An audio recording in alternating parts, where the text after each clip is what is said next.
我之前有遇过因为想改变对方不成而变得很犹豫的案例，这值得吗？永远不要去改变你的伴侣，因为认知行为心理学告诉我们，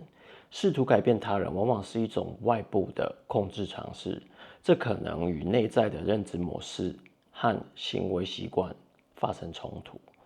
导致预期之外的心理反应。每个人都梦想拥有一段完美的关系，但当对方没有达到预期的结果时，事情就开始变得有趣了。修复或是改造的念头常会潜入脑海，但说实话，这真的对这段关系有好处吗？欢迎大家在下面留言你们的看法。今天让我们从心理学的角度来分析，这种在关系中试图改变对方的冲动背后，隐藏了哪些心理动力，然后我们该如何来自我成长。影片的最后，我也会告诉大家要如何正确的向你的伴侣表达自己的感受。欢迎来到提姆手中线，我是提姆，是一名瑞典精神科医师，先前做过脑部研究。这个频道是以科学的角度让大家认识自己，运用宇宙法则来自我成长。在我继续说下去之前，不管是新朋友或是老朋友，对今天的主题或是自我成长相关主题有兴趣的话，你可以为这个影片点赞并订阅我的频道，同时开启小铃铛，让我们一起在人生的旅途上成为更好的自己。当恋爱变成改造工程时，是不是意味着感情出了故障呢？当一段亲密关系的实际状态与我们理想中的画面不符时，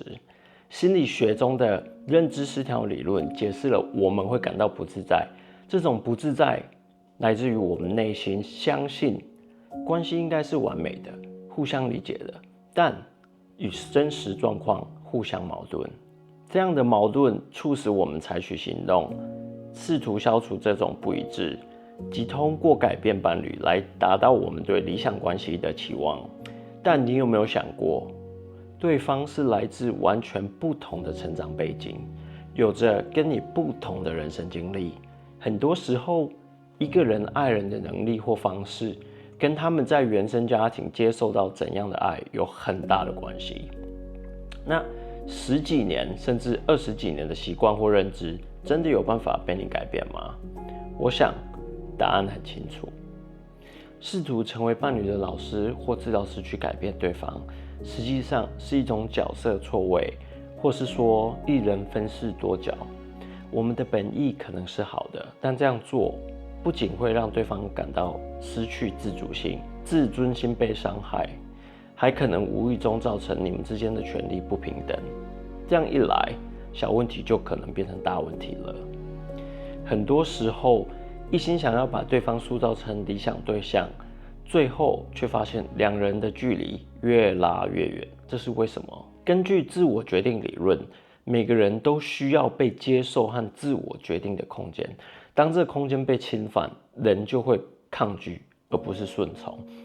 所以，当你试图改变你的伴侣，你可能不小心压抑了他们的个性，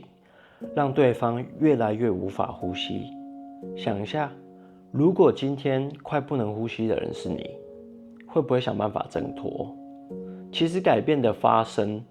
只会在自己真实的样子被接纳后开始。当人被批评或不被接受时，防卫机制会启动，维持现在的样子，更不用说改变会发生。而交易分析理论告诉我们，在关系中扮演救世主或受害者，其实是一种潜在的心理游戏。这游戏只会让真正的沟通和理解变得更难。其实你可以想想看，如果你的期望越高，得失心就越重，然后就越急迫，那到最后连自己的心情都会掉下去。同时，你把焦点、能量放在改变另一半上面，会忽略掉自己重要的人生议题，阻碍自己的成长。我之前有遇过因为想改变对方不成而变得很犹豫的案例，这值得吗？讲到这里，你应该也感觉到改变伴侣这个行为其实是在内耗自己，对于如何停止内耗有兴趣的朋友，影片连结在右上角，你们可以去复习一下。当改变对方的想法出现在脑中时，要怎么做？其实很简单，换个角度，自我反省你的改变动机，设定合理的界限。如果今天只有你一个因为对方的行为而感到不开心，对方却没有任何感觉，那其实是不是你自己要调试？当然，你可以好好的表达你的感受，而不是强迫对方接受你的想法。用开放的心态和耐心去聆听对方，通过理解和接受来取代改变。在表达你的想法时，有个很重要的讲话技巧，用“你”开头的句子会让人觉得是在指责对方，尽量不要使用这样的开场白。所以你千万不能说你就是不会把手擦干或甩干再离开水槽，每次都是我在后面擦地板。我们可以说，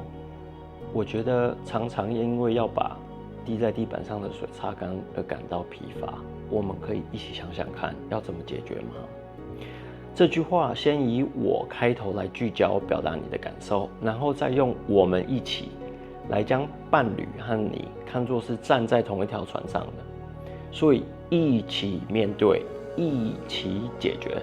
这同时也让在这段亲密关系中的两个人处于平等而不是上对下的关系。如果我们学会欣赏伴侣的独特性，而非试图将他们塑造成我们心中的理想，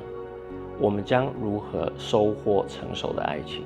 今天我们从心理学的角度探索了改变伴侣的渴望和可能带来的后果。我们理解到，每个人都渴望在关系中保持自己的独特性和自主性，也正是因为独特性使得人有魅力。如果你把伴侣改变得跟你很相近的话，那就会失去对你的吸引力了。所以永远不要改变你的伴侣。记住，改变是自己的事，而不是改变别人。让我们从自己开始做起，透过自我提升和真诚的沟通，以保持自己的高能量，来建立一段更健康、更和谐的关系。在上礼拜关于成功的7大宇宙法则的影片中提到的纯粹欲望法则、和谐法则，还有正确行动法则，跟我们今天讲的你该怎么做相呼应。再去多看几次，你绝对会有很大的启示。影片的连结我会放在片尾。如果你喜欢这个影片的话，记得点个赞，并留言让我们知道你从这个影片中得到什么心得，或是你决定以怎样不同的方式去改善目前亲密关系的现况。想要跟着我一起用科学的角度以及运用宇宙法则来自我成长，记得订阅并开启小铃铛，这样每当我分享新内容时，你都能第一时间知道。那有想要题目跟大家一起探讨什么样的主题，也欢迎在下面留言。谢谢大家的收看，期待在下一个影片中跟你们见面。祝大家在人生的旅途上都能不断的学习，成为更好的自己。